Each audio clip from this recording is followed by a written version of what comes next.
ንሳለማ ለመድኃኒትነ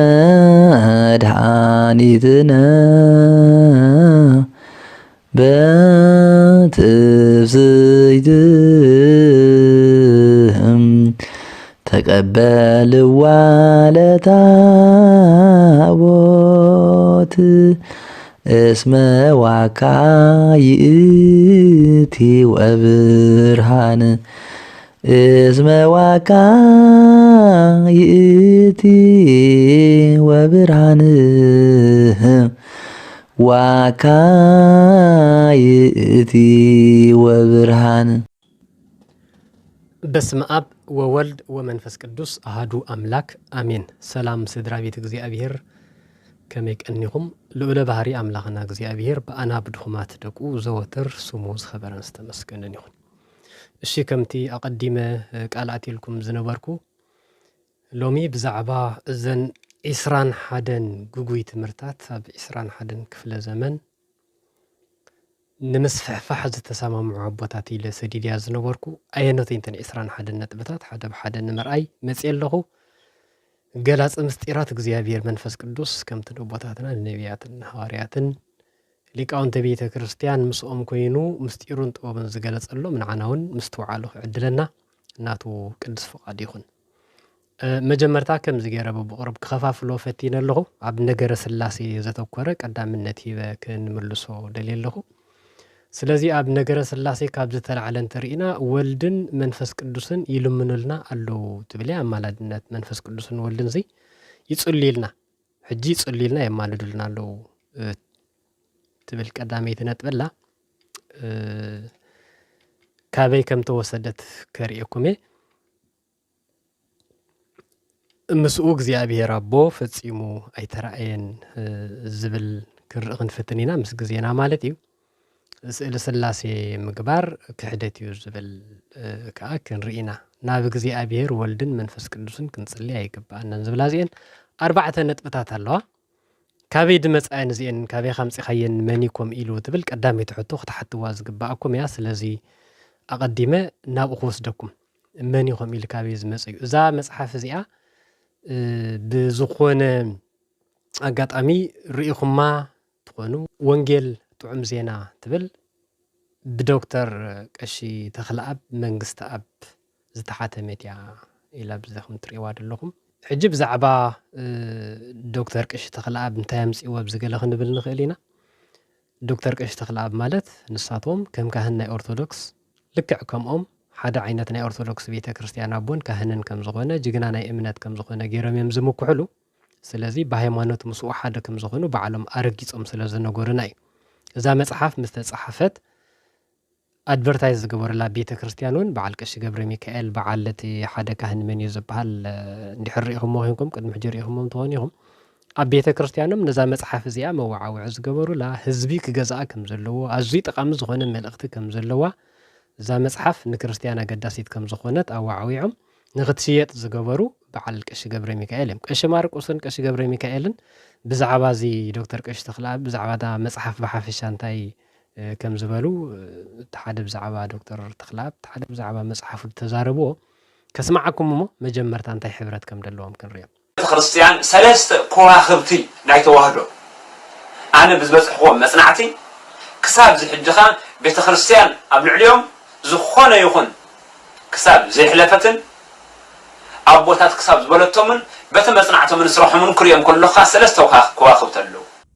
ሰለስተ ከዋኽብቲ ኢሉ ዘቕረቦም ንዶክተር الله خالد إذا مصحف بتعم طعميت مصحف يا بفلاي انتهيو مصحف قدوس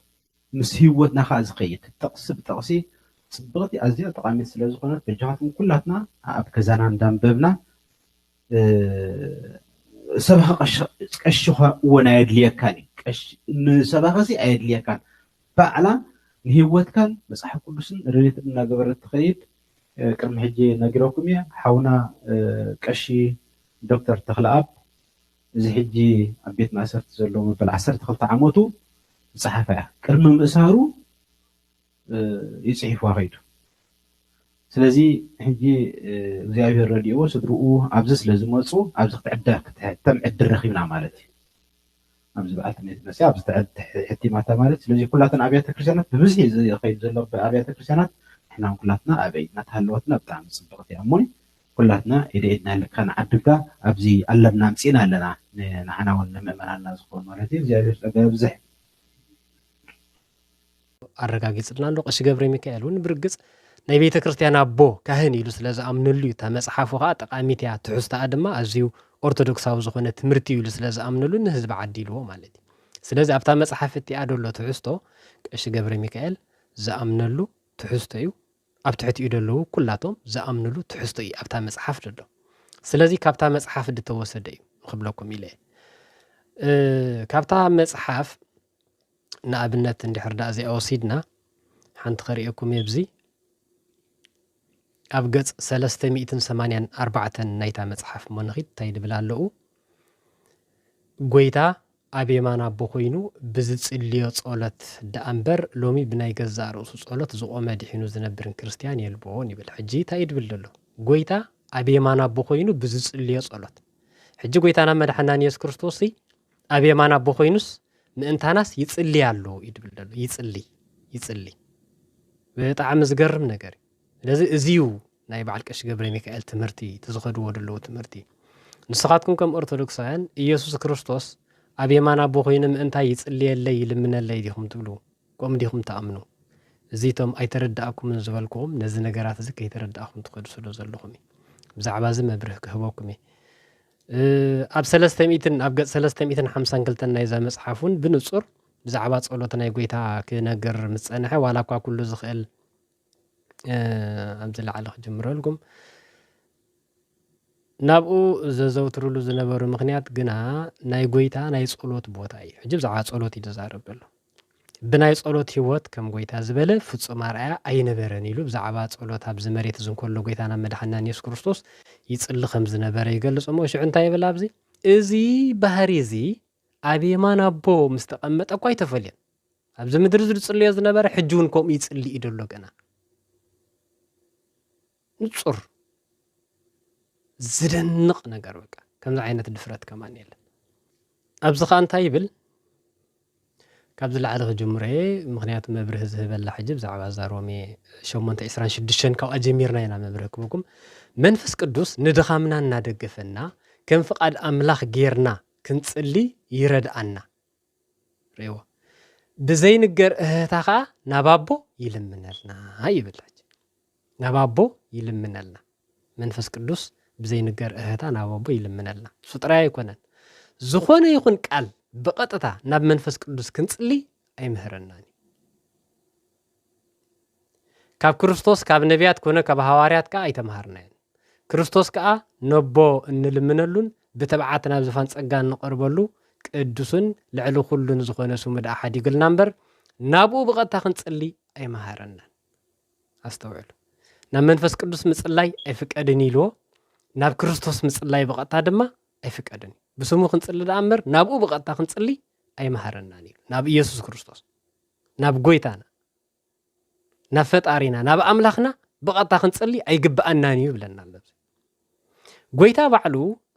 ንኣይ ሓንቲ እኳ ኣይክተሓቱን ይኹም ኢሉና እዩ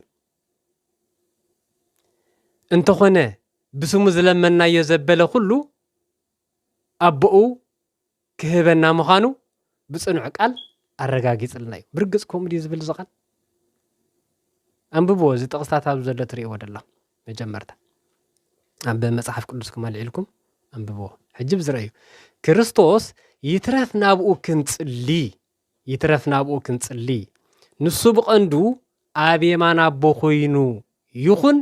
ኣብዚ ምድሪ ዝከሎ ምእንታና ከም ዝልምን እዩ ዝነግረና ንሕና ናብኡ ክንጽሊ ኮነ እሱ ንባዕሉ ይጽሊ ናብኡ ክንጽሊ ይርዳእና እንተ ደኣሎ ናይ ምስጢረ ስላሴ ምብልላጽ ይዘርኤና ዘሎ መንፈስ ቅዱስን ወልድን ካብ እግዚኣብሔር ኣቦ ትሒቶም ከም ዝረአዩ እዩ ዝገልጽ ናብቲ መልሲ ክኸይድ ጥራይ ግን ኣብዚኣ ክንሕዘን ዝግባአና እሱ ዝበለን እንታየን ሓደ መንፈስ ቅዱስ ይልምነልና ኢሉ ክልተ ኢየሱስ ክርስቶስ ይልምነልና ኢሉ መንፈስ ቅዱስን ወልድን ምእንታና ይጽልዩ ኣለዉ ይብላሉ زي حنت نطبي اما لد تجيرو مال نختيم كاليت نطب دما بقطتا نا منفس قدس يكون نا بولد كنصلي ايغبأناني بلال جي مصحف قدس كومدي دبلكا كنرينا ክርስቶስ ይትረፍና አቡ ክንጽሊ ንሱ በቆንዳ አቢማና አቡ ኮይኑ አብዚ ምድር ይሁን ምንተና ከም ዝልምን ይዝነግረና ንምንታይ ናብ ኩላቶም ዘይንጽሊ ንምንታይ ናብ አቡ ዘይንጽሊ ንምንታይ ናብ መንፈስ ቅዱስ ዘይንጽሊ ዝብል ግን ሕጅብዚ ብንጹር ከምንሪኦ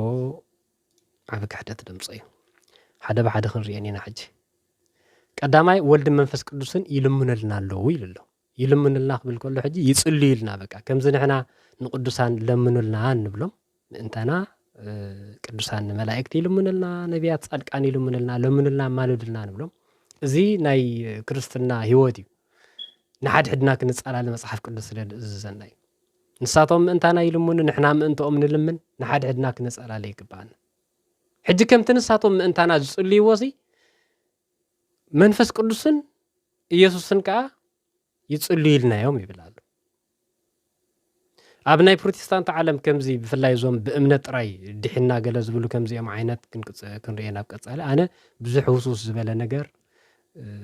ፍጹም ዘይርድኦም ነገራት ብዙሕ ነገር ከም ዘለኻ ተስተውዕሉ በታ ሓደ ወገን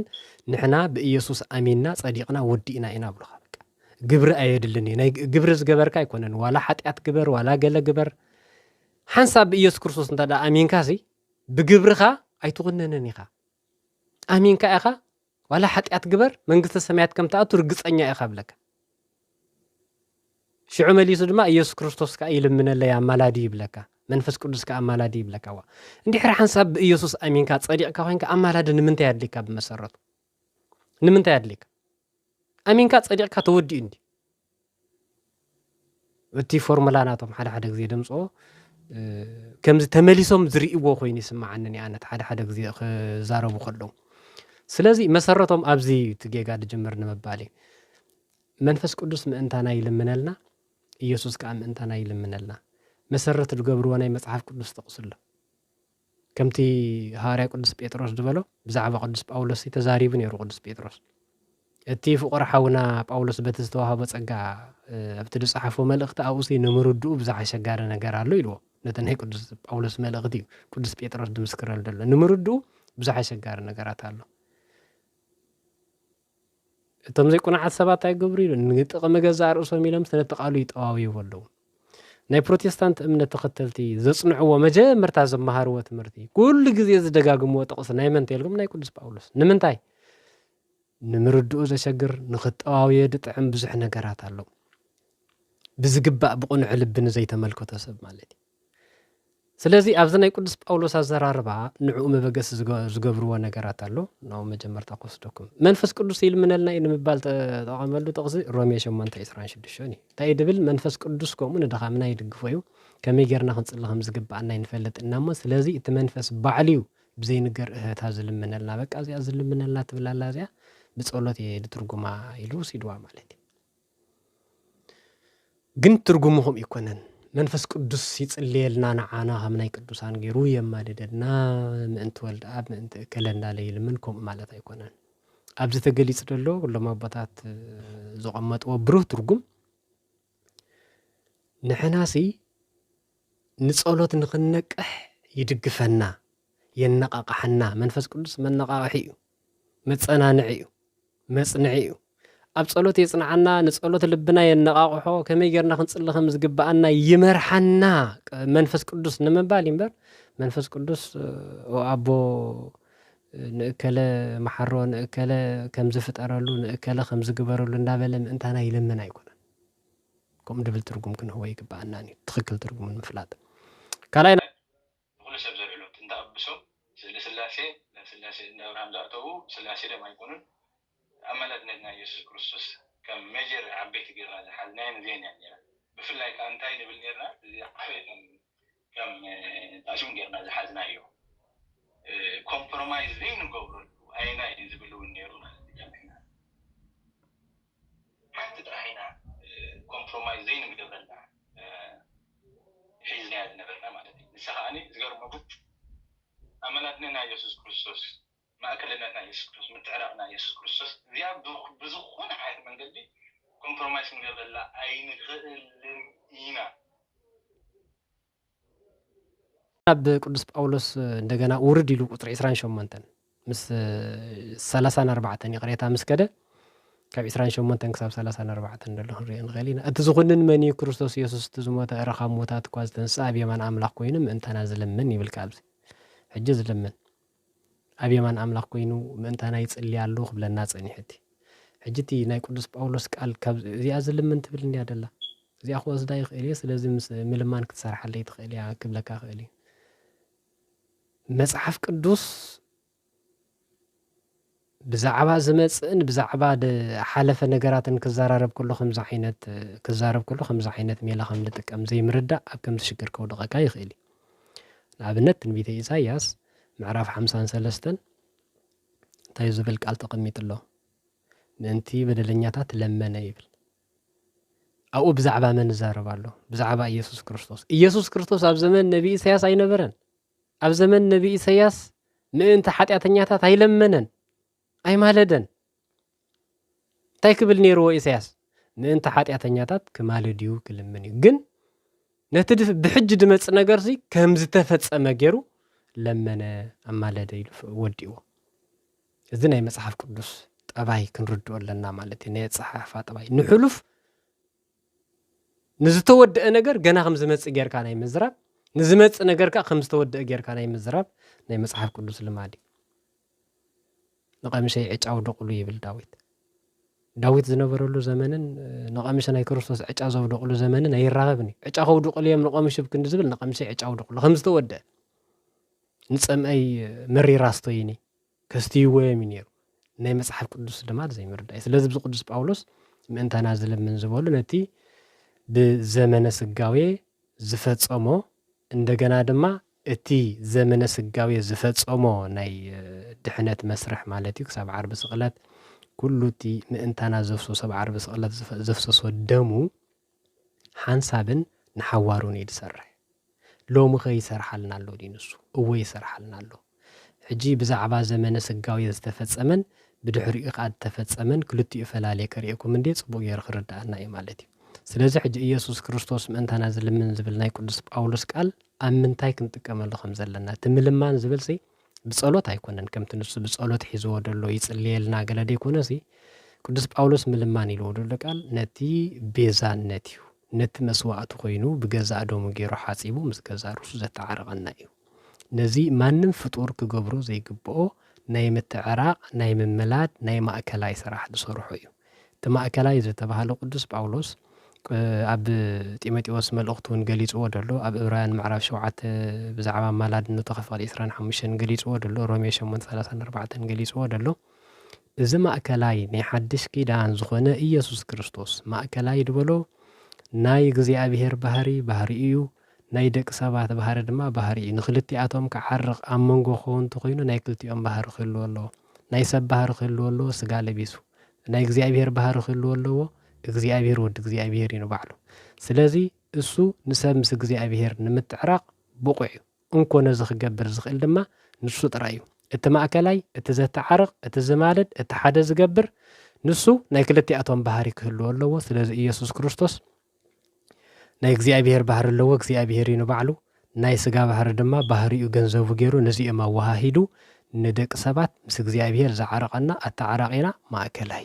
እዚ ብዕለተ ዓርቢ ብምፍሳስ ደሙ ዝፈጸሞ ኣማላድነት ምልማን ኢሉ ቅዱስ ጳውሎስ ተቂስዎ ደሎ ብዕለተ ዓርቢ ዝተፈጸመ ኮይኑ ግን ከዓ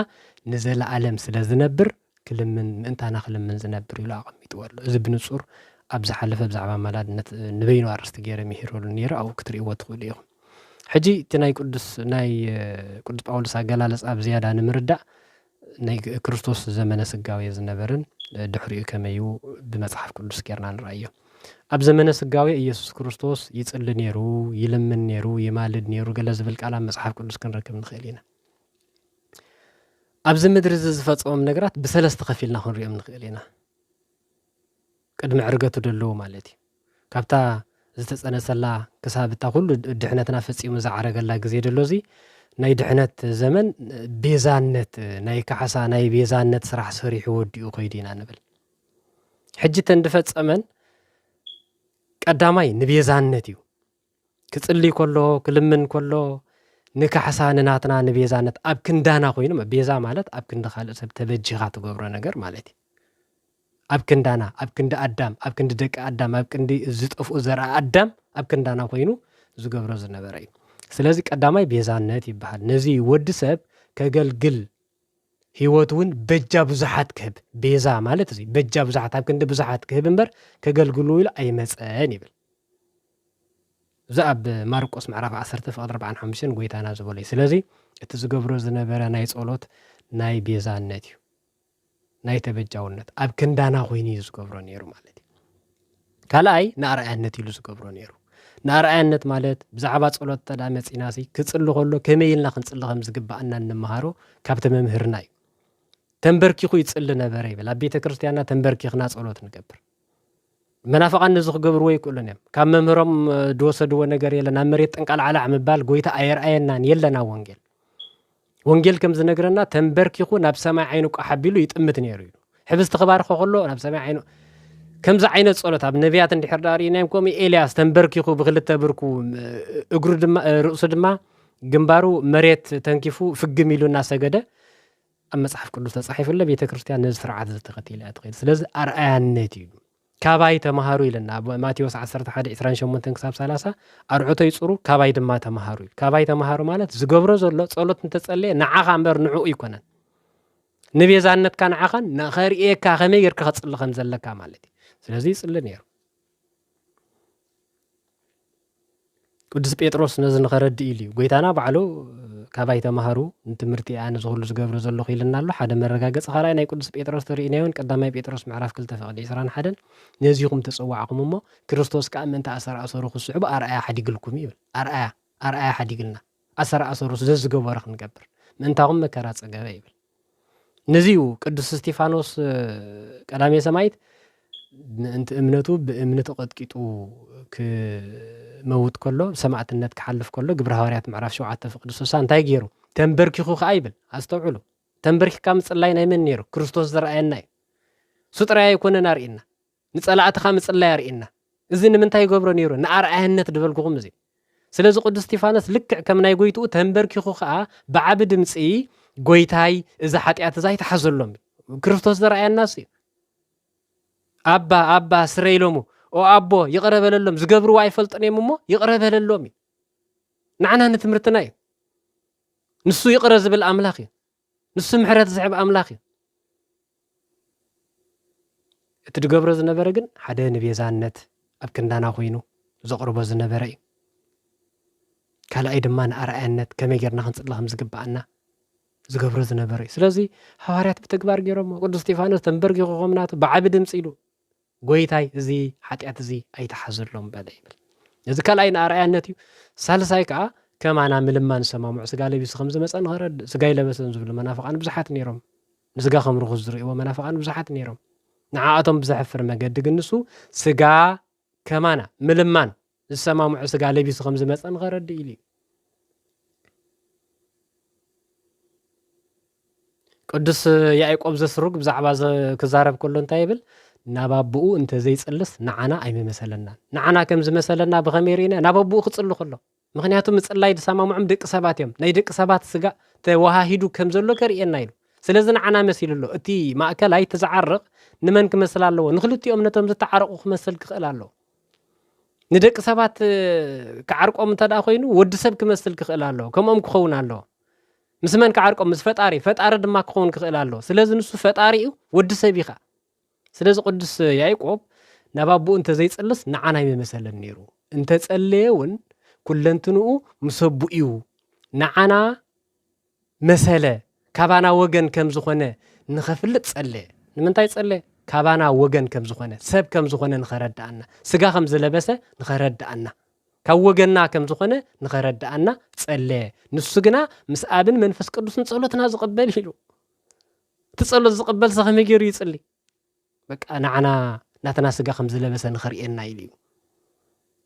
نسو ግን ጸሎት ዝقبل بأملاخنته يلو سغا ስለዝለበሰه በዝለበሰ ስጋ ድማ ክጽልር ይላል ስለዚህ በخم ዝኸፋፊልና ንምንታይ ይጽል ነይሩ ብዝመሬት ዝኸሎ ተቀባሊ ጸሎት ኩሉ ንምንታይ ይጽሊ ነይሩ ዝብል ንቤዛነት ንኣርኣያነት ከማና ዝለበሰ ስጋ ዝተዋሃደ ከም ዝነበረ ንኸረዳእና ኒሉ ዝገበረ እዩ ኢልና ክንፈልዮ ንኽእል ኢና ሕጂ ኸ ብድሕሪኡ ሓራይ ኣብዚ መሬሲ ንቤዛነት ኢሉ ቤዛነት ምስ ተወድእኸ ድሕነት ምስ ሃበናኸ ንኣርኣያነት ዝኸውን ትምህርቲ ገዲፉ ምስ ከደኸ ከማና ምልማን ምጽላይ ዝሰማምዖ ስጋ ከም ዝለበሰ ኣርኢና ምስ ወድእኸ ብድሕሪኡ ኢኸ ሕጂ ኸ ንምንታይ ምጽላይ ኣድልዮ ከቢድ ሕቶ ንዓኹም ማለት እዩ ነቶም ከምኡ ተኣምኑ ንምንታይ ምጽላይ ኣድልዮ እንድሕር ወዲእዎ ኮይኑ ንሱ ሕጂ ንምንታይ ኣድልዮ ኣየድልየኒ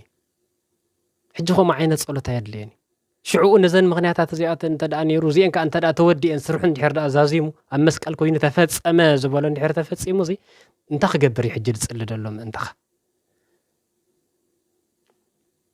ሕጂ ኸ ናብ ዝብል ንኺድ መጽሓፍ ቅዱስ ንሕተቶ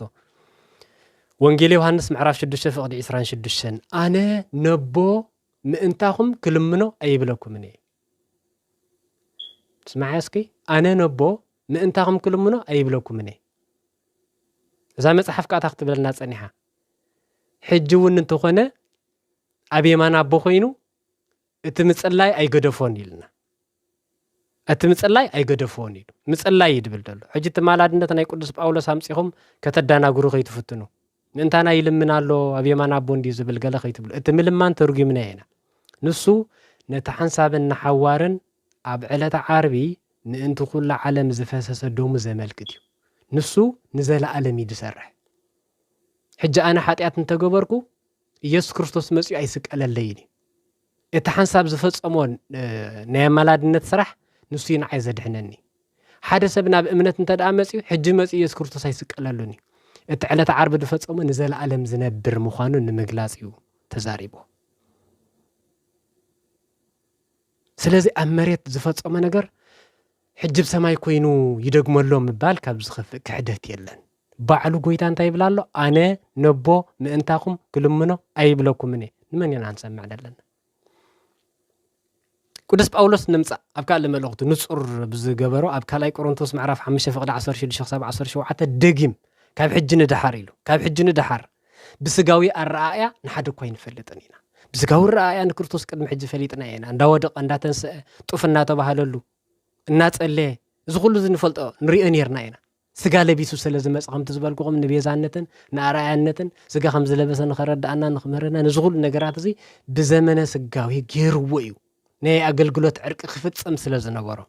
ሰብ ክመስል ስለ ዝነበሮ ሰብ ወዲ ሰብ ክረኽቦ ዝኽእል መከራ ተቐቢሉ እዩ ሕጂ ግን ኢሉ ቅዱስ ጳውሎስ ደጊም ካብ ሕጂ ንድሓር ብስጋዊ ኣረኣእያ ንሓደ እኳ ይንፈልጥን ኢና ሽሕ እኳ ንክርስቶስ ብስጋዊ ኣረኣእያ ፈሊጥናዮ እንተነበርና ሕጂ ከምኡ ጌርና ይንፈልጥዎን ኢና ይብል ንምንታይ ባዕሉ ጎይታ ኢልዎ እዩ ኣነ ምእንታኹም ክልምና ይብለኩምን እየ ብሕጂ ኢሉ ነቦ ምእንታኹም ክልምኖ ይብለኩም ኣብዚ ምድሪ እዚ ዝገብሮ ዝነበርኩ ዝልምኖ ዝነበርኩ ኩሉ ይፍጸማሉ ሕጂ ናብ መወዳእቱ ሰዓት ከይዳሉ ናብ ዝቀለሉ ግዜ ዝኸደሉ ዝነበረ ግዜ ተዛረቦ ቃል እዩ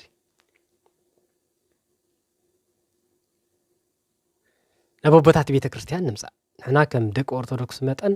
ከምዚ ሓደ ዘከራኽረና ጥቕስታት እንተደኣ ኣሎ ቀዳሞት ናይ ቤተ ክርስቲያን ኣቦታት ነዚ ጥቕስ እዚ ብኸመይ ተረዲኦሞ ብዛዕባ ናይ ኢየሱስ ክርስቶስ ኣማላድነት ብኸመይ ተረዲኦሞ ናብ ዝብል ከይድና ናታቶም ትምህርቲ ኢና ንሕዚ ምክንያቱ ናብ ሃዋርያት ዝቐረቡ ንሶም ናብ ጎይታ ዝቐረቡ ንሶም እቲ ዝሓሸ ትምህርቲ ሒዞም ከምጽልና ድቕሉ ንሳቶም ስለ ዝኾነ ንኺድ ናብ 1600 ዓመት ንድሕሪ ተመሊስና ንቅዱስ ዮሃንስ ኣፈወርቅ ንሕተቶ ብዛዕባ እዚ ቅዱስ ዮሃንስ ኣፈወርቅ እንታይ ይብል ኣብ 407 ዓመተ ምህረት ዝዓረፈ ቅዱስ ኣቦ እዩ ዝቐደሙ ሊቃነ ካህናት ሞት ስለ ዝገትኦም ብዙሓት ነበሩ ንሱ ግና ዘይመውት ህያው ስለ ዝኾነ ሓደ መን ክርስቶስ ሕጂ ክርስቶስ ሊቀ ካህናት ናይ ሓድሽ ኪዳን ንሱ ሊቀ ካህናት ናይ ሓድሽ ኪዳን ንህዝቢ ምስ እግዚኣብሔር ይዓርቆም ነይሩ ግን እቲ ሊቀ ካህናት ሰብ ስለ ዝኾነ ክመውት ምስ ሞተ ካልእ ሊቀ ካህናት ይትካእ ንሱ ምስ ሞተ ካልእ ሊቀ ካህናት ይትካእ ከምዚ እናበለ ክሳብ ዘመነ ክርስቶስ ጸኒሕ ክርስቶስ ግን ዘይመውት ኢልዎ ኣይሞተ እንዲ ክርስቶስ ብስጋ ሞተ ብመንፈስ ህያው ኮነ ኢሉ ሞይቲ ተረፈ ንሱ ተንስኡ ህያው ንሱ ስለዚ ዘለዓለማዊ ስለዚ ናቱ ሊቀ ካህናት ይሓልፍን እዩ ንሱ ዝፈጸመ ሓንሳ እቲ ሊቀ ካህናት ዓመት ናብቲ ቅድስተ ቅዱሳን ኣቱ ነይሩ ናትና ሊቀ ካህናት ግን ዓመት ምእታዊ ኣድልየኒ ንምንታይ اتا زقربا مسوات ناي ليق كانت ناي بلي كدان فصم يكون انت مسوات ناي حدث كدان كن فصمت يا حنسا مسقربا نزل عالم تنبر يا مليون عمت صنح شح عمت صنح قلا عمت صنح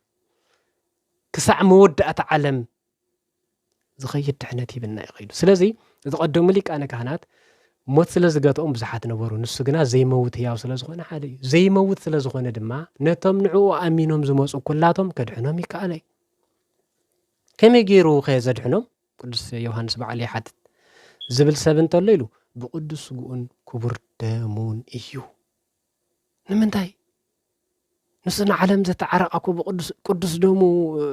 كبر دمون قدس غون بمهابكوي بقدس غو غيرو قدس غو قريسو كبر دمو افسيسون عالم غزيوا نعالم زمالدا نعالم زعرقا نعالم زدحانا نعالم ما بعرق دمصا بزيو زي امم نزل عالم نسب دحنت زهبو ابي لودا زي ام حجي بيت كريستيان قدس قربان كوينا من رخبو بين رخبو مزيوم تنسحنا بيت كريستيان كيدنا نقرب كلنا سقو اندو من ركب نزل عالم بزي حتيات كنقبر كلنا حج مسيس قاللناني حنساب زقربو مسواعت له تمسواعت تاي حلفني اذا حج نحنا بيت كريستيان سنبت نسوعا قدس سقون كبر دومن اب قرانيو علت عرب دفسس دومن زتقرس سقون نسع نويات ملسنا اتا نطمقاطم طمقدما انا نويات ملسنا حنتين مسو حدينا نزل عالم يتنبر زي ابقى سلازي بخمي حج يصلي لنا يلو مساتو اتم لماني الودلو قدس يوحنس افورق انت يلو بخمي دحننا له حجي بقدس سقون بخبر دومني يصلي لك يكون ندلو تأملادنت يلمنلنا دبلو قدس باولوس نتنا يدحنتنا اي اغلغلوت عرق دتفصمه نعو نزل عالم كم زخوني نس دما بقدس سقون كبر دومني يصلي لك يكون ندلو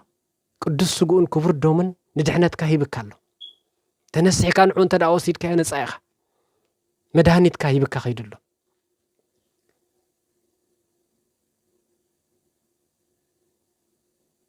بخمي كرداكم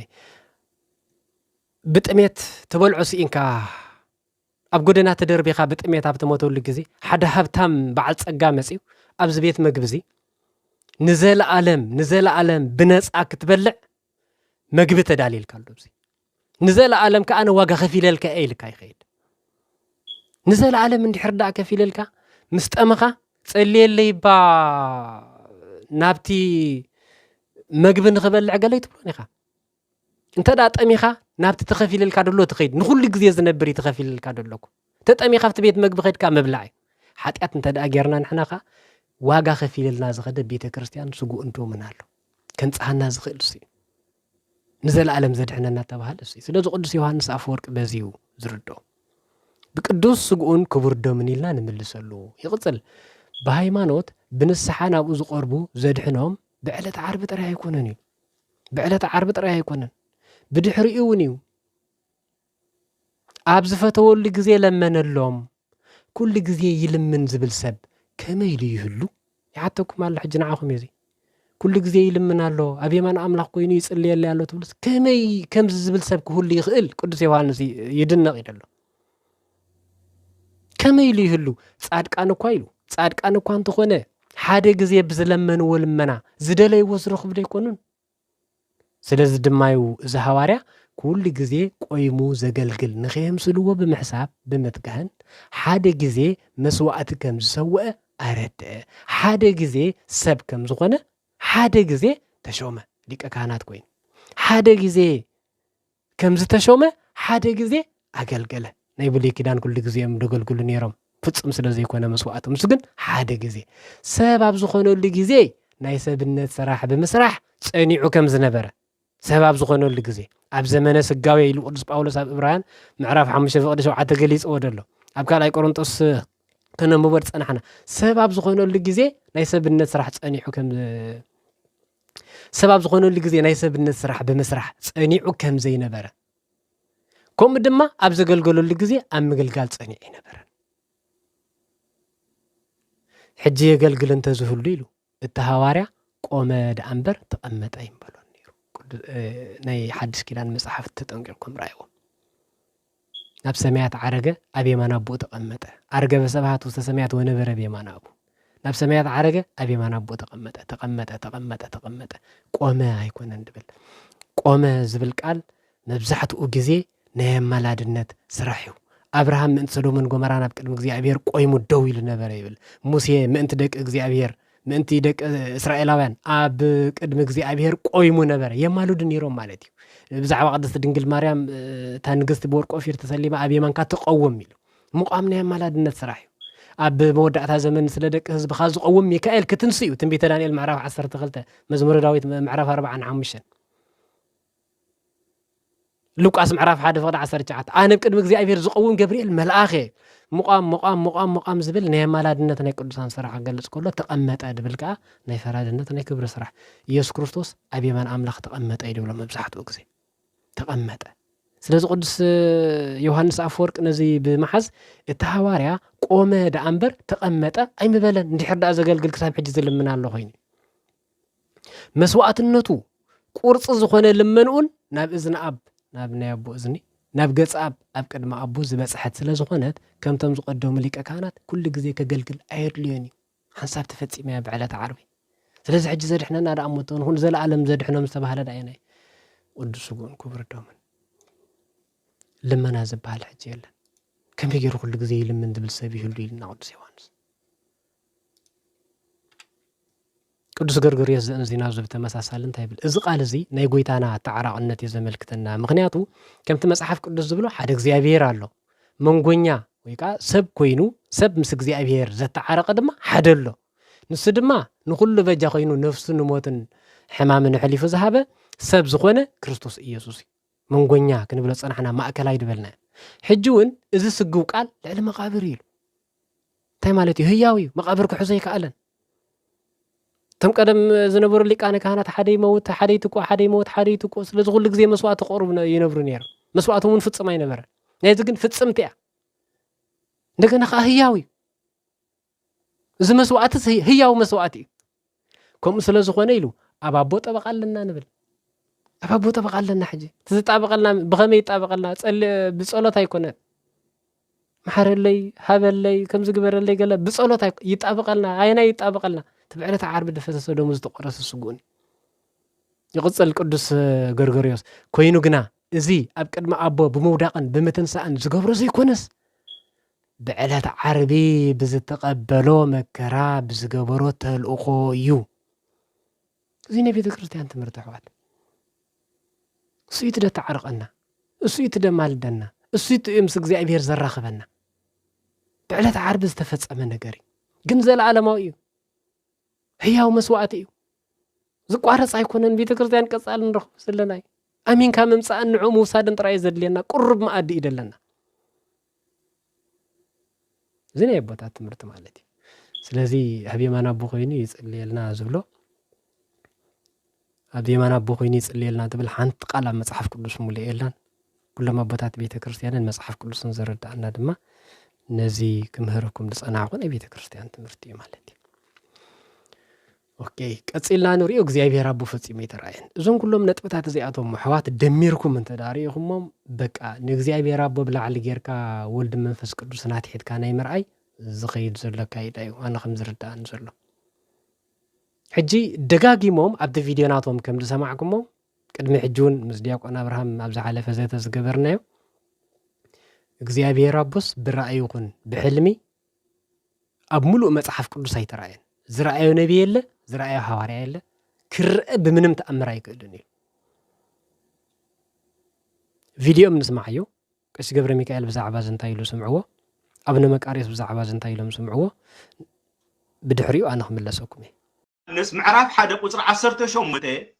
ንእግዚአብሔር አቦ ዝራእዮ የለን አልቦ ዘርእዮ ግሙራ ይዝብል ግሙራ ማለት በፍጹም ማለት ንእግዚአብሔር ሲ ፍጹም ዝራእዮ የለን ስለዚህ በመልክዕ ሰብ ክንቀርጾ ኣይንኽእልኒና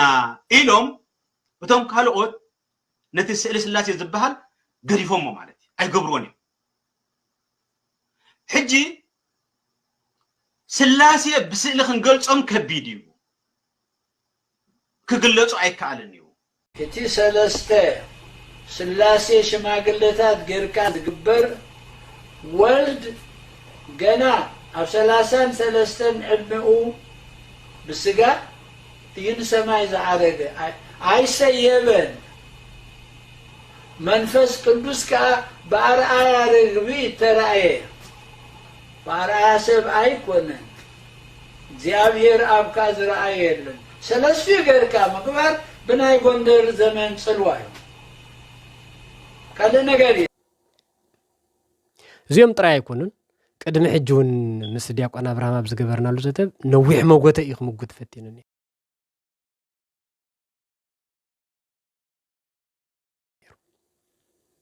زما بوتات زياتهم بقى نحنا مهراتنا لقاونتينا قال حجي بزعبهم نقبر دلو سبكت كا قدفوا بقى خم صادق يم دسب خلهم دلو سبك امن نازع رقمتان كقباله قال تبايل لقاونت فلاطات قال قليلم زموكو حساباتي شعو زنابي وسيدوم رايو زنابي وسيدوم حدا كم زغريت صنحنا نابابو كنصلن غلينا نمنفس قدسنا ولدنا ينصلنينا ابو فصيم يرؤني سئل سلاسي خايدلني شعو مي غيركا معر غيركا تسولو زغلو معرنت اندي حدا زي تردوم حقهم يم سئل سلاسي خقاومو مالتي زي امنو لنغير يدخونم دلو بقتنا ونخيت እግዚአብሔር አቦ ፈጽሞ ይተራአየን ሐሶት እግዚአብሔር አቦ በራእይ ወይ በሕልሚ ፈጽሞ አይተራአየን ዝብል ወላ ሓንቲ ጥቅስ መጽሐፍ ቅዱስ የለ ንእግዚአብሔር ዝራአየ ወላ ሓደ የለን ድብል ጥቅስ ከምጽልኩም እዮም እወ የለን እግዚአብሔር ግን ምን እግዚአብሔር እኮ ናይ አቦን ናይ ወልድን ናይ መንፈስ ቅዱስን መጸውዕ ስሚ ስለዚ ንእግዚአብሔር ዝራአየ ወላ ሓደ ሰብ የለን ብትክክል ብግርማ መለኮቱ ክሪኦ ዝኽእል የለን በራእይን በሕልምን ግና እግዚአብሔር እንተ ዳፈቂዱ እግዚአብሔር አብ ይኹን ወልድ ይኹን መንፈስ ቅዱስ ብዝፈቀድዎ ክራዩ እንተ ዳደልዮም ክራዩ ይኽእል ብመለኮቶም ግን ኩሎም አይራዩን ስለዚህ ታጠቅስ ደጋግሚዮም እዝንኹም ደጽምሙኹም እግዚአብሔር ዝራአየ የለን ነቦ ዝራአየ የለን ብመለኮቱ ማለትም ብመለኮቱ ዝራአየ የለን ነቦ ዝራአየ የለን መንፈስ ቅዱስ ዝራአየ የለን ንወልድ ዝራአየ የለን ንሕና ንብል ዘለና ብራእይ ንሶም ክግለጹልካ ብዝፈቀዱ መገዲ ይራአዩም መጽሐፍ ቅዱስ ይዝነግረና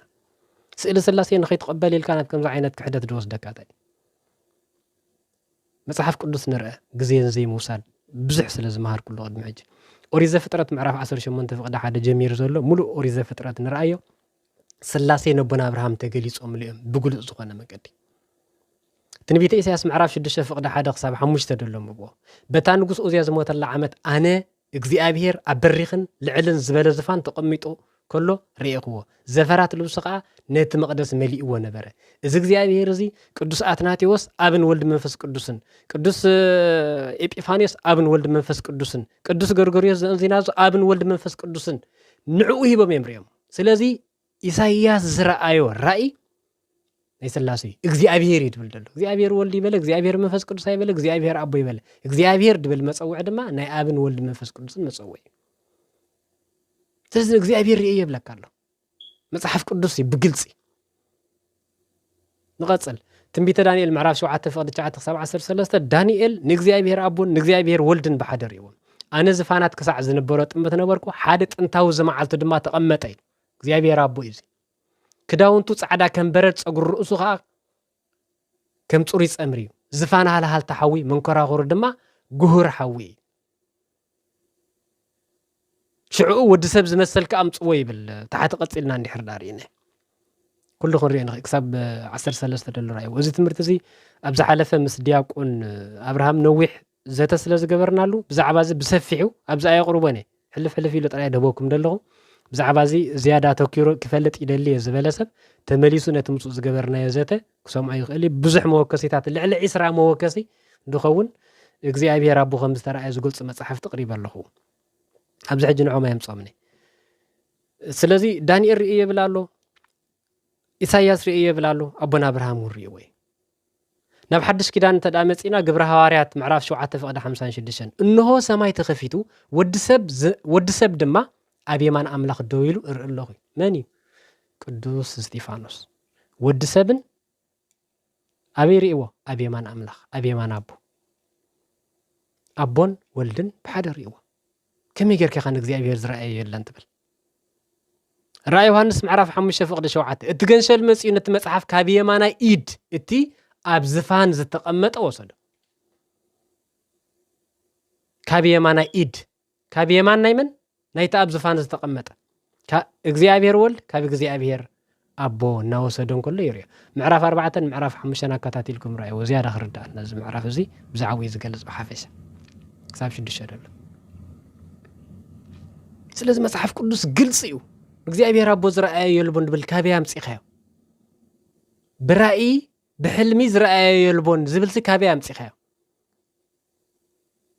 بملكوت انت اخوين كله ما يرأيني እግዚአብሔር አቦ ዝረአየ የለን بتخكل بملكوت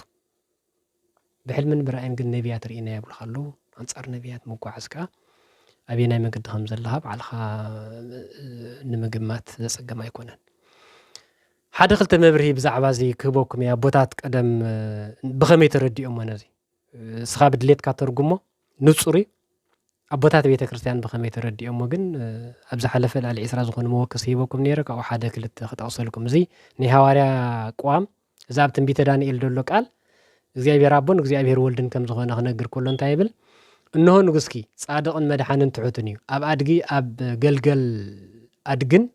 ተወቂሕን ኣባኺ ይመጽእ ኣሎ ባዕሉ ዳንኤል እውን ከም ዝበለ መን ኢሉ ዳንኤል እንታይ ኢሉ ዳንኤል ንሱ ወዲ ኣምላኽ ናበብኡ መጽዩ መን ናበብኡ መጽዩ ወዲ ኣምላኽ ኣቡኡን ማለት ሓደ ጥንታዊ ዘመዓልተ ተቐመጠ ኢሎ ሽዑ ወዲ ኻና ወመጽ ወዲ ሰብ ዝመስልና ወመጽ ይድብል ስለዚ ክልቲኦም እዮም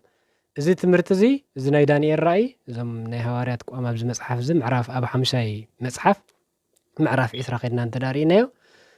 ኣብን ወልድን ከም ዝኾኑ ብግልጽ ቀሚጥዎ ኣሎ ካብ ኣቡኡ ድማ ኩሉ ስልጣንን ክብርን ተቀበለ ይብል ካመን ካብ ኣቡኡ ስለዚ ተም ዝተራእዩ ኣብን ወልድን እዮም መገርካ እግዚአብሔር አቦ ይተራእየን ትብል ቅዱስ ዮሐንስ አፈወርቅ ብግልጽ እንታይ ድብል እዚ ነብዚ ንመጀመርታ ግዜ ኣብ ብሉይ ኪዳን ንእግዚአብሔር አቦን እግዚአብሔር ወልድን ብራእይ ዝረአየ ምባል ይገልጽ ንዳንኤል ማለት እግዚአብሔር አቦን እግዚአብሔር ወልድን ርኢ ቅዱስ አውግስታይን ናይ መወዳእታ ክልዕሎ ደሊ እቲ ንዳንኤል ዝተገልጸሉ ጥንታዊ ዝመዓልታቱ ብኸመይ ኣገባብ ነዞም ሰባት እዚኣቶም ክርድኦም ይኽእል ክፈልጥ ኣይከኣልኩን እዩ ምእንቲ ድሕነትና ክብል ስጋ ዝተዋሃደ ብርዱእ ነገሩን መንግስትን ስልጣንን ዝተቀበለ እግዚአብሔር ወልድ ካብ መን እዩ እንተበልና ካብኡ ማለት ካብቲ ኣብ መዝሙር ዳዊት እግዚአብሔር በለኒ ንስኻ ወደይኻ ኣነ ድማ ለመወለድኩኻ ኣሕዛብ ንርስትኻ ወሰናት ምድሪ ንጥሪትካ ክህበካ ስለምን እንበሎ እሞ እንተ ደኣ ክልቲኦም እግዚአብሔር አቦ መንግስቲ ክህብ እግዚአብሔር ወልድ ድማ ክቀበል ንዳንኤል በአካል ተገሊጾምሉ ከመይ ኢሎም እዮም ዞም ሰባት እዚኣቶም እግዚአብሔር አቦ ንነቢያት ኣይተገለጸን ዝብሉ ንስ ምዕራፍ 1 ቁጽር 18 ንእግዚአብሔር አቦ ዝረአዮ የለን አልቦ ዘርእዮ ግሙራ ይዝብል ግሙራ ማለት በፍጹም ማለት ስለዚ እምበኣር ከም ዘይርአን ወላ ሓደ ሰውን ከም ዘይረአዮን ዝርእዮውን የለን ብምባል ዝርድእዎ ከምቲ ነቢ ዳንኤል ዝበለና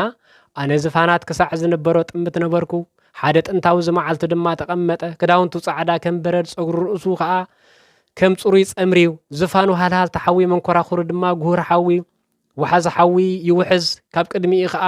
ይወፅእ ነበረ ሽሕ ግዜ ሽሕ የገልግልዎ እልፊ ግዜ እልፊ ድማ ኣብ ቅድሚኡ ቆይሞም ነበሩ ፍርዲ ኾነ መጽሓፍቲ እውን ተገንጸለ ድሕሪ ቁርብ ግዜውን ብራእያት ላይ ተጥምት ነበርኩ እንሆ ከዓ ወዲ ሰብ ዝመስል ብደመና ሰማይ ይመጽእ ነበረ ናብቲ ጥንታዊ ዝመዓልቲ ድማ በጽሐ ናብ ቅድሚኡ ናቀረብዎ ሕጅራእዎ ወዲ ሰብ ናብቲ ጥንታዊ ዝመዓልቲ ክልቲኦም እዮም ዝረአዩ ደለው ኩላቶም ኣህዛቡን ወገናትን ቋንቋታትን ከገልግልዎ ግዝኣትን መንግስትን ክብርን ተዋህቦ ግዝኣቱ ዘይሓልፍ ዘለዓለማዊ ግዝኣት እዩ መንግስቱ እውን ከቶ ኣይጠፍእን እያ እንሆ ዘለዓለማዊ ዝኾነ መንግስቲ እግዚአብሔር አቦ እናሃበ እግዚአብሔር ወልድ እናተቀበለ ንኽልቲኦም ረአዮም ኣብ ትንቢት እውን ብጉሁድ ተናገረ ስለዚ እምበኣር እግዚአብሔር አቦ ንባህሪ ደቂ ሰባት ኣይተገልጸን ወይ ክግለጽ ኣይክእልን ምባል ግቡእ ኣይኮነን እዚ ናይ ቦታ ትምህርቲ እዚ ናይ ቤተ ክርስቲያን ትምህርቲ ኣይተጠዋዊዎ እዚ ህዝቢ ናይና ምሁራት ናይና ሊቃውንት ናይና ፈላጣት እናበልኩም ብዛዕባ ክትፈልጥዎ ዝግባእኩም ብዝግባእ ከይፈለጥኩም ሰባት ኣይተዳናግሩ በጃ ስእሊ ስላሴ ምግባር ክሕደት እዩ ድብል ሳልሳይ ቪድዮ ናቶም ከዓ ንስማዕ እዩ ስእሊ ስላሴ ክሕደት እዩ ድብል ንስማዕ እሞ ወይ ከዓ ጌጋ እዩ ክግበር ኣይግባእን እዩ ዝብል ክንመለስ እቲ ሰለስተ ስላሴ ሽማግለታት ጌርካ ዝግበር ወልድ ገና ኣብ 33 ዕድሜኡ ብስጋ እዩ ንሰማይ ዝዓረገ ኣይሰየበን መንፈስ ቅዱስ ከዓ በአርአያ ርግቢ ተራእየ በአርአያ ሰብ ኣይኮነን እግዚአብሔር አብካ ዝረአየ የለን ሰለስቱ ጌርካ ምግባር ብናይ ጎንደር ዘመን ጽልዋ እዩ ካልእ ነገር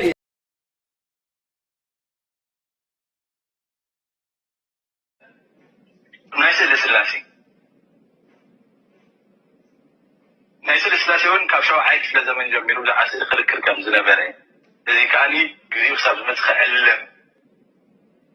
ኢልና ከዓ መሊስና ከምኡ ናይ ስላሴ ኣብርሃም ዛዕሉ ኖ ሓደ ክተበሳ ኣሎ ታሽፍቶ ክበርሃልና ኣለዎ ዝብል ድማ ሂቦምና ሕጂ ኣብ ናይ ሾፍ ከፍ ቤተክርስትያን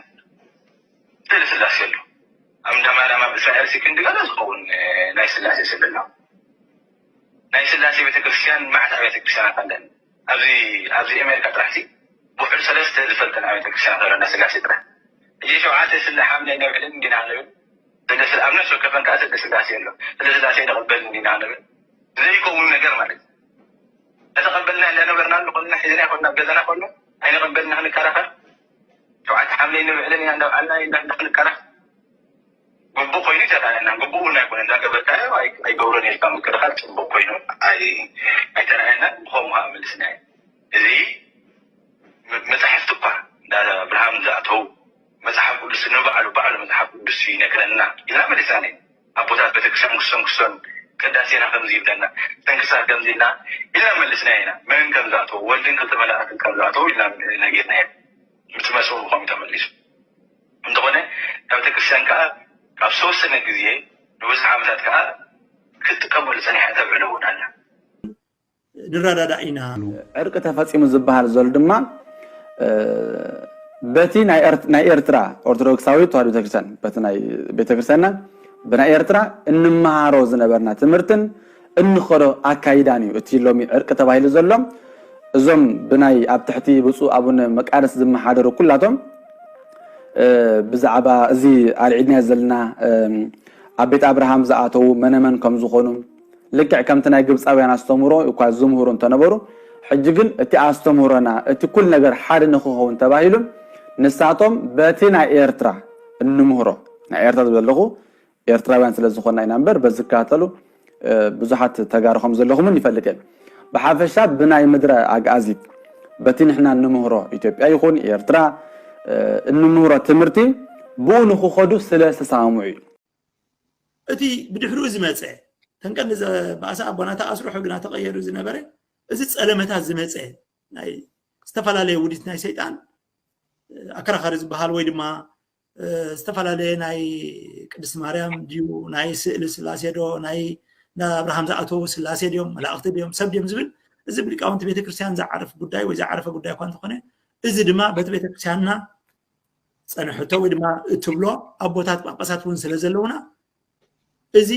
ተሰማሚዕና ተራዳዲና ክሳብ ዝኾነ ዝኸውን ተዓሊሙ ክፀንሕ ኣብ ቀፃሊ ግን እዚ ነገራት እዚ ከዓኒ ሲኖዶስ ቀይሙ መዕለምታ ባዕሉ ክህቦ ትእዛዝ ክህበሉ በዚ እውን ንረዳዳ ኢና እሺ እዞም ሰባት እዚኣቶም ኣነ ክሳብ ምስ ዲያቆን ኣብርሃም ዘተድገብር ሽግሮም እዚ ከም ዝነበረ ይፈልጥን እየ ነይረ ሽዑን ብግልፂ ነጊሩ እየ ስእሊ ስላሴ ዘይቀበሉሉ ምክንያት እንታይ እዩ ልክዕ ከምቶም ካልኦት ፕሮቴስታንት ቅዱሳት ኣሳኣል በብቁርብ ከወግድዎ ስለ ዝደለዩ ድዩ ናብኡ ስለ ዘምርሑ ፅባሕ ንውህ መገዶም ስለ ዝኾነ ከምኡ ጥራይ ድብል ሓሳብ ቢመፀኒ ነይሩ እዚኦም ግን ካብኡ ዝገደደ ነገር ናይ ቅድስቲ ስላሴ ምብልላፅ ዘርኢ እግዚኣብሔር ኣቦ ፈፂሙ ክርአ ይክእልን እዩ ዝብል ሓሳብ ስለ ዝነበሮም እግዚኣብሔር ኣቦ ክርአ ዝኽእል ኣይኮነን ነቢያት ክርእይዎ ይክእሉን እዮም ስለዚ ንዘይረኣኻዮ ነገር ክትስእሎ ይትኽእልኒ ኢኻ ካልኣይ ሽግሮም እዚ እዩ እንተዘይተራእዩስ ክስኣል ኣይክእልን እዩ ዝብል ከዓ ካልኣይ ሽግር ካልኣይ ጌጋ ሓሳብ እዩ ኣብዚ እውን ኣይጠቐስክዎን ካብቲ ብዙሕ ክትቀስ ድግቦይ ምክንያቱ ንሕና ስእሊ ናይ ቅዱሳት ክንስእል ከለና መልክዖም ኣይኮነን ርኢና ንስእሎም ንመላእኽቲ ኣይረኣናዮምን ሚካኤል ከምኡ ከም ዝኾነ ምስሉ ርኢዩ ዝሰኣለልና ሰብ የለን ገብርኤል ምስሉ እዚ ድመስል ኢሉ ርኢዩ ዝሰኣለልና ሰብ የለን ንሕና ነቲ ኣብ ገድላቶምን ኣብ ድርሳናቶም ኣብ መጽሓፍ ቅዱስ ዘሎ ታሪኾም ህይወቶም ንዕኡ ንምግላጽ ካብቲ ታሪኽ ተተበጊስና ኢና ንስእሎ ሙሴ ባሕሪ ኤርትራ ጨዲዱ እንድሕር ኢልካስ ናይ ግድን ሙሴ እንታይ ይመስል ነይሩ እንዳጨደዶ ክሪኤለን ንገላ የድልየካኒ ሓደ ኣብቲ ዘመንትን ዝነበረ ስእሊ ዘመሳሰል ጌርካ ባሕሪ ቀሪብካ በትር ገይሩ እንዳ ህዝቢ መሪሕ እንዳወፀ ከለኹ ክትስእል ትኽእል ኢኻ ናይ ግድን ንሙሴ ምርኣያ የድልየካኒ ስእሊ ብከምዚ ይድሳል ንሕና ኸ ናይ ስላሴ ስእሊ ክንሪኦም ከለና ሰለስተ ስእሊ ኩሉ ግዜ ሰለስተ ምስሊ ዘለዎ ኩሉ ግዜ ዝነቕፍዎ ከምዚ ኣይሎም ንስላሴ ርኢናዮም ኢሉ ድነገሮም መን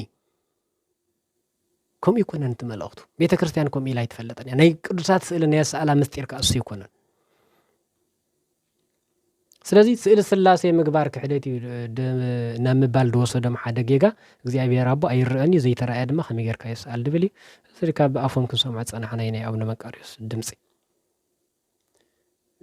بيت كريستيان كن قدامي نجر زي تمرتهم زي جيجا زي ربون برأي أبوتات رئيهم أبراهام رئيوي ساياس رئيوي هزكيل رئيوي دانيال رئيوي ستيفانوس رئيوي يوحنس رئيوي رئيهم ميم أبوتات برأي رئيهم تجلس قدامي جيجاهم زي حدا مسكر أبزنا يقدس كيرلس أمس إلكم الله قدس كيرلس إسكندرية نايم مريف تسامة نسلست النتزرق من بارو كجلس بس مسرت زي أبراهام سلست سبات رئيو جناخا كم حدا جيرو تقبلوهم نسلست سبات كم حدا جيرو تزاريبهم سلازم بقى أبراهام نمستير سلست النت أقدمو بمنفس قدس تردي ونيريلو زتجلس أولو سلاسي مخانم قلت صحيح له قدس ياريد كل جزينا بيت كريستياننا مسينا خنا عصوا يسأر بيلنا قدس ياريد كل جزي أبت زي ما خم تبصحوه كهنات الياقونات فلتوه بزعبا سلاسي بيت أبراهام آتيو ميلنا حملة شو حتى من نخبره يوم سجد أبراهام لفتاريه سوى نتسأر وهذا بسلاسيه بس يوم ما هي منا نسبه كرنا سلاسي انزت نفوه نتي حدا بهاري زخون እግዚአብሔር بسلسተ አካላት ምስራአዮ من أبراهام نسلاسي رئيوه مبلك الله نعاب نولد منفس قدس أبراهام لو من فتاريو سجد زنا يقدس ياريد تمرد بيت كريستيان أمينات الله تمرد قصيلون قدس ياريد لومي أبراهام نعابن ولدن منفس قدسن موغوس نخركب ما يامصي اغروهم كحصبكم بلام ابن ولد منفس قدسن رئيوه زنا بيت كريستيان تمرد حجتهم نحبر لنا تقول لهم نزيهم تحبر لهم رابعي كم أبزناي سلاسي تمرتي كم ناي مودع تانت بناي مثلني نابك زي أبير ولد منفس قدسن كنت اللي يقبع أناني وزبلي كابي أمسي خير نابك زي أبير ولد كنت اللي أي قبع أناني زبل تقصي أما صحف قدس حان تمصالي وي يسوس كريستوس ناباي كي تسأليو إلو زمهارنا حان تتقسم صالي نعم منفس قدس كي تسأليو زجيجا يدبل حان تتقسم صالي نابك زي أبير منفس قدس مسألاي أي قبقاني تبل حان تتقسم صالي كابي أمسي خازي يلا نمن تاي تبالا لصوم بأنصارو أبزي حدا قرب مردأت هون تقصتها تمسي لكم الله قويتانا انتايلو بسمي قلن تلمنكم كقبر لكم يوحنس 10:4 بسمي قلن تلمنكم كقبر لكم نعقون من لماني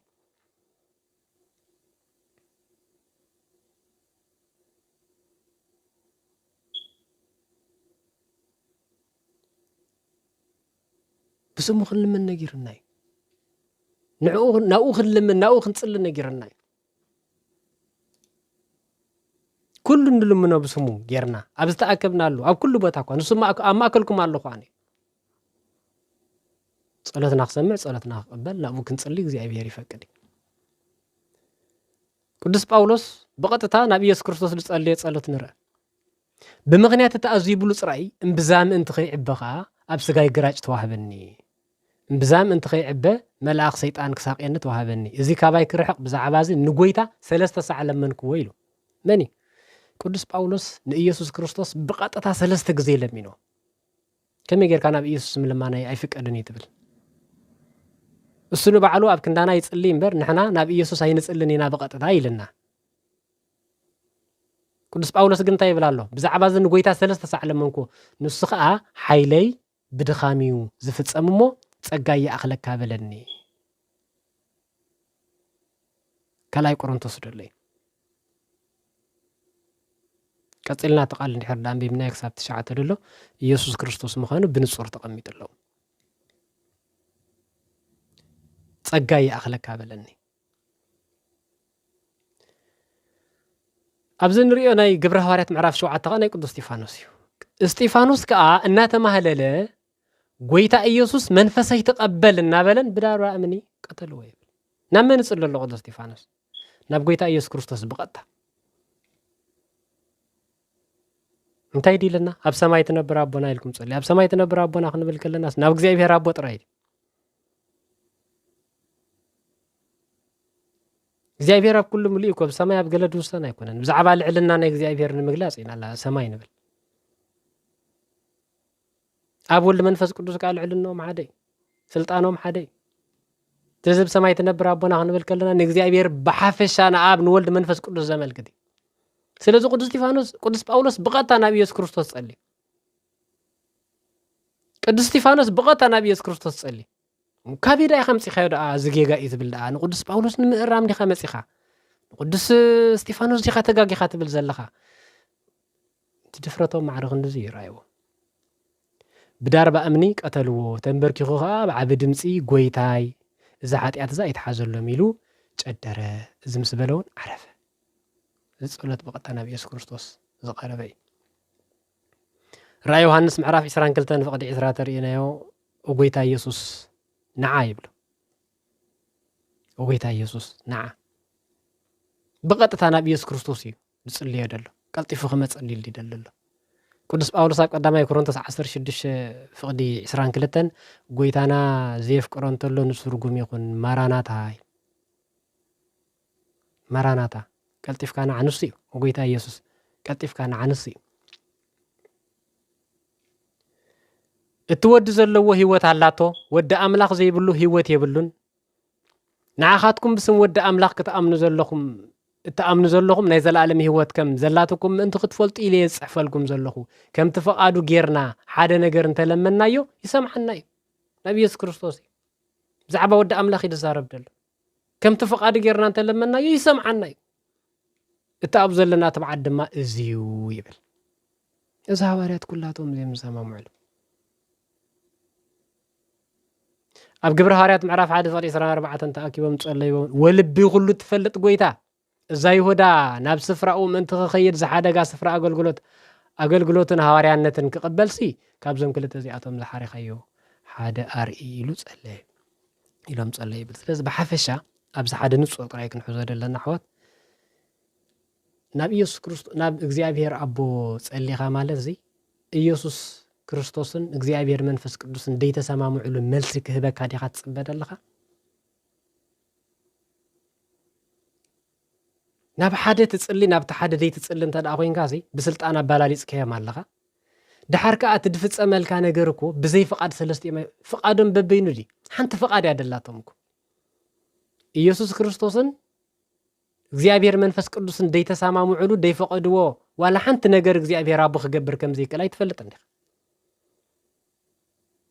መንፈስ ቅዱስን ወልድን እንተ ዘይሰሚሮሞ ንሶም እንተ ዘይፈቂዶም ብገዛእ ስልጣኑ እግዚአብሔር አቦ ዋላ ሓንቲ ክገብር ኣይክእልኒ ብዘይ ፍቃድናቶም ምክንያቱ ሓንቲ ፍቃድ ያደላብ ሰለስቲኦም ንምንታይ ተመቃቅሎ ሓንቲ ድሌት ያደላብ ሰለስቲኦም ሓንቲ ስልጣን ያደላብ ሰለስቲኦም ሓንቲ መለኮት ያደላብ ሰለስቲኦም بملكوت بسلطان بفقاد حاديهم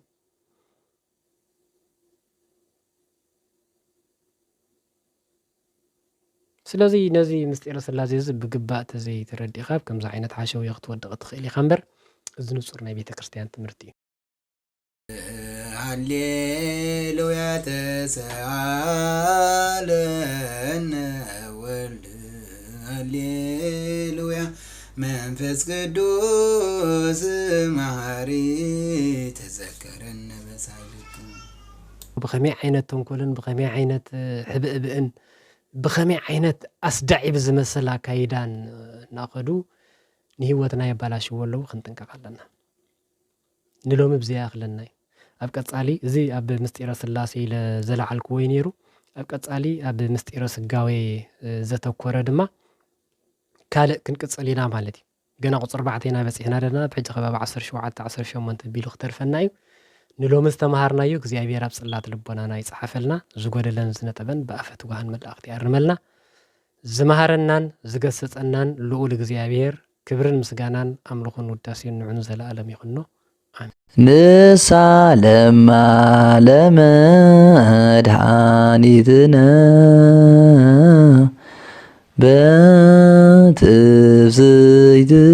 በትፍስይትህም ተቀበልዋ ለታቦት እስመ ዋካ ይእቲ ወብርሃን እስመ ዋካ ይእቲ ወብርሃን ዋካ ይእቲ ወብርሃን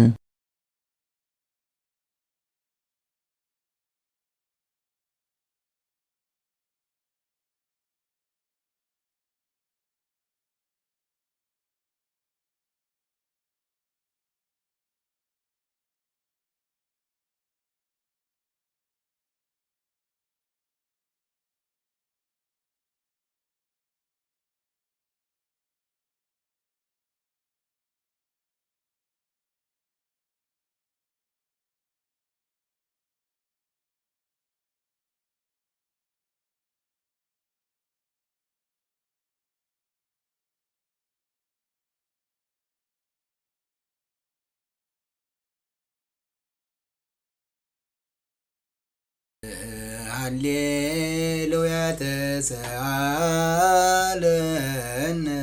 ወልድ ሃሌሉያ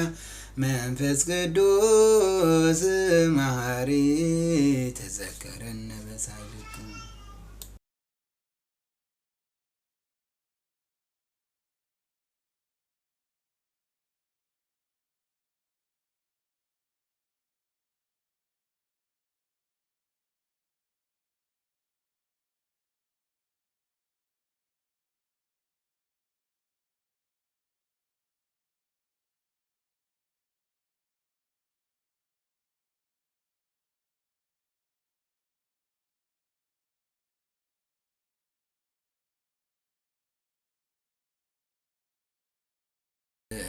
ሃሌሉያ ተሰአለነ ወልድ ሃሌሉያ መንፈስ ቅዱስ መሐሪ ተዘከረነ በሳልክ ሃሌሉያ ተሰአለነ ወልድ ሃሌሉያ መንፈስ ቅዱስ መሐሪ ተዘከረነ በሳልክ ሃሌሉያ ተሰአለነ ወልድ ሃሌሉያ መንፈስ ቅዱስ መሐሪ ተዘከረነ በሳልክ